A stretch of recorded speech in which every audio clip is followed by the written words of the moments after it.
Hi. So at Doon Business School, our motto is to amalgamate industry with academia. And to do the same, we have conducted a lot of guest lectures and workshops. We especially want our students to learn more about startups. We want them to learn more about entrepreneurship. We want them to learn more about building a brand.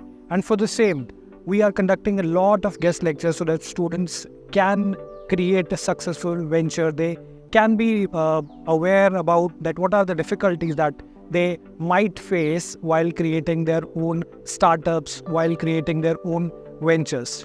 Not just that, we have also signed various MOUs with organizations like Zerodha Varsity, like StockGrow, where students can access free study material to learn more about stock market, to learn more about mutual funds, to learn more about other investment avenues, especially national pension schemes, and many, many more.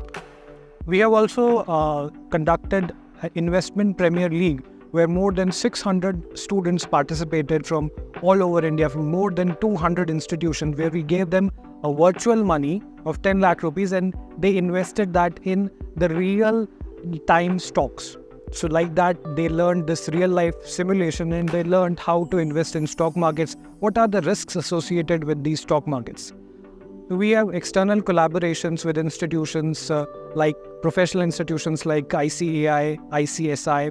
We have also conducted various guest lectures in association with regulatory bodies such as SEBI, NSDL, AMFI, and many more. So this is how we try to amalgamate industry with academia. Thank you.